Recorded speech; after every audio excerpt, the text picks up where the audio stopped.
in this notion that you could be anything you want, you can accomplish anything you want, right? We hear that. You've heard that from the time you were little boys. You hear that now. You're already incredibly accomplished. You can win an NBA championship, MVP of the league. You could become president. You could become governor. You can have. You could be you could be in entertainment.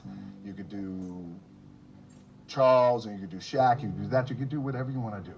You guys know that. The thing that has worked for me is to remember the hard times. So, and I'm sure you guys all have your processes. And again, I'm going to tell you what's worked for me. So before a big movie comes out, before, back in the days when I was wrestling with WWE, a WrestleMania match, anything big that would happen, I would always take a moment and I just remind myself, all right, I was evicted when I was 14. We were kicked off the island. We couldn't live in Hawaii. Had no place to live. A lot of shit happened. Then when I moved to Nashville, I was arrested multiple times by the time I was 16 years old. Like, I remember that. If I were playing on this team, which my skills are, what's that term? Oh, the shits. So I would play. But before I lace up, before I get on the court, before I play in these big games, before I go to the Staples Center, where history is there, those are historic walls there at the Staples Center. I would remember that, and it allows me then to be present in the moment and understand, holy shit, the stuff I have around me right now, this is the shit that I dreamed of when I was a kid. I am here. I played for University of Miami, played for great teams. Warren Sapp, Ray Lewis, they were my teammates. They were balling. Warren Sapp was playing tight end at that time. I was starting defensive tackle. Yeah. They moved him over to D-line. And he looked at me, he's like, yo, dude, I'm gonna take your spot. I said, you ain't taking my fucking spot. He said, I'm gonna take your spot. I said, no, you ain't. We battled, and he took my spot. And you can imagine how that fucked with me, because there goes my opportunity. He went in, switched to defensive tackle, lit the world on fire. Well, what that did, it crushed me, it crushed my dreams. I had a piss poor senior year, zero production, no NFL, no combine invite, nothing. Finally went to the CFL, Calgary Stampeders, making $250 a week Canadian. I had to send that shit home to my wife at that time. Had no money. So I remember that. I got cut from Canada. I had $7 in my pocket. And I always tell that story. So now my production company is $7, advertising agency is $7, everything is $7. So I always remember that. What helps me is to keep the hard times in the front of my mind, because it allows me to go into these big moments that I've worked my ass off, and you guys have worked your ass off. It allows me to go into these big moments with a different perspective. What it also does for me, and again, this is what works for me. Like, I keep my back, excuse my language, my back is up against this motherfucker every day. It's against this fucking wall. Excuse my language. But it's up against this motherfucker because it's what I believe in. And when my back is against this motherfucker, then there's nowhere to go. But that way. That's it. So I feel like this could be something, an ideology and mindset, that could help you. Could. If you look at it that way. Because you made it already. We made it. We're successful boys, and we're lucky boys to be where we're at. Oh, you guys made it. Everybody's rich in the room. Nobody's gonna get evicted anymore. Anything you got, there's no more money problems, right? You got a lot of hands out now. Hey, can I get a little bit? Can I get a little bit? Right, that happens. But when you make it, for me, I need this. I need this.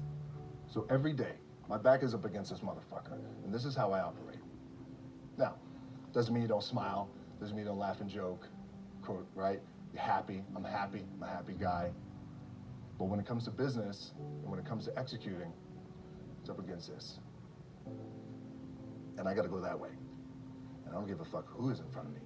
They're not gonna stop me. I feel like for me, it feels seamless because you prepared for so long, but it's just like you guys prepping for a game.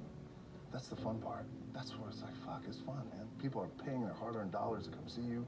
They're cheering. They're going bananas. They're booing the shit out of you on the road. That's fun. That's what you live for. I mean, that's the juice right there. The prep is where the character's made. And I just don't mean the character I play. I mean the character in here.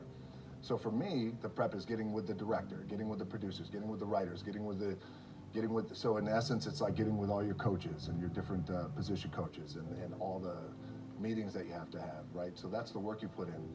The key for me was, where does it start?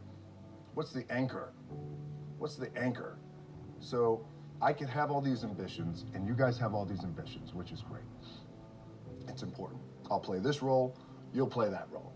I'll execute this thing, and it'll come out this summer. You guys will execute this thing during the summer, right, when it's time to really put in a lot more work. But the key with me is just always finding what the anchor is. And the fucking anchor is getting up at 4 o'clock in the morning every day before anybody else and grounding my thought process is in the no one will outwork me. No one.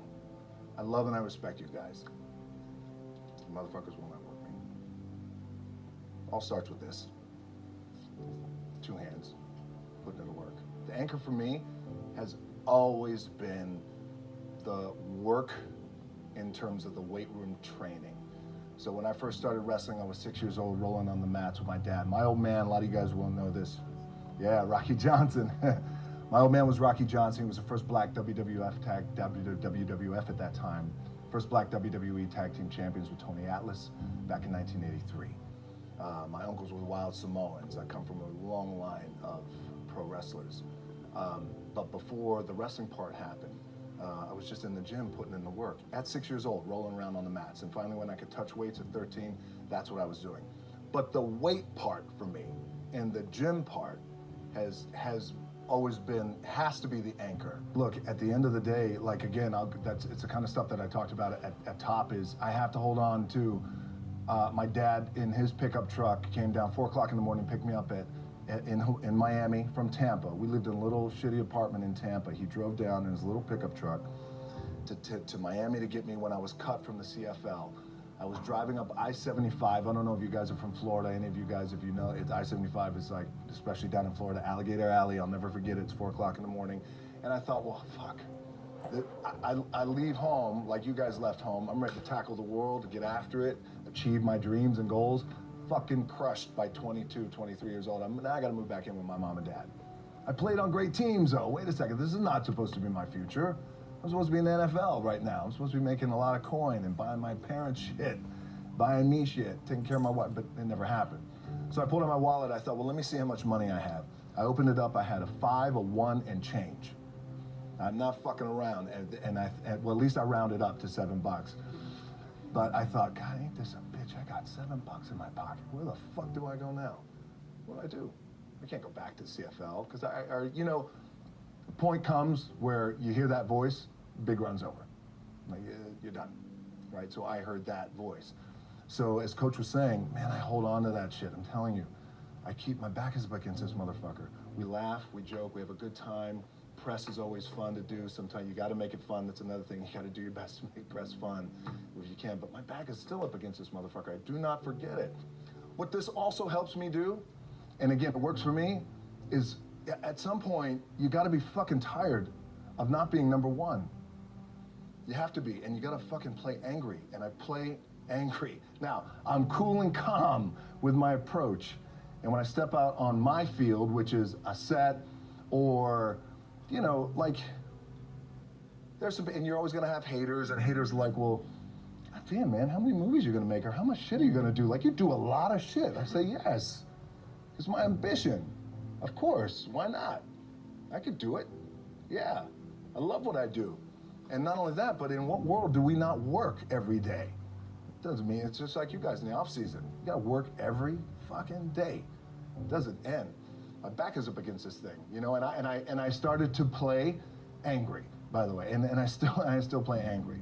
My last match, Brock Lesnar, transitioned, and I realized if I had to be great at something, I wanted to be great in this world of Hollywood and movie making and producing and entertainment, I had to commit, and like you guys have to commit. Obviously, you commit to something, commit to the goal. So I quietly retired. 2 years later, I thought, what the fuck did I do with my career? Because my movies were not doing well. I was written off. I was like, it was around 2006, 2007. I was like, God damn. I left, I pulled a Jim Brown. I left when I was on top, like #1 in the wrestling business, and I left. It was a ballsy, gutsy, some call it stupid move, but I had to commit and I had to follow what was in my gut. And at that time, I'll share this with you guys, and Will Smith is my boy, and I sat down at that time with the agency I was with, and they said, what do you want to accomplish? I said, I want to accomplish the world. I want the world, and I want Will Smith's career, and I said, and I mean this respectfully because I know he's here at this agency with us, I want to do it bigger and better. And they looked at me like I had 3 fucking heads, and they were like, okay. But I still stayed focused, and I still had still put in the hard work with my 2 hands, and that's it. And that's what it comes down to with you guys. One of the keys is, remember where you came from, keep that shit in the front of your mind, and when shit goes bad and it goes sideways, a lot of shit does, you're getting booed out of the fucking building, or you're coming through this injury, or people are writing you off, oh, you guys ain't gonna fucking make it, you know, any of that shit. You gotta keep it in here.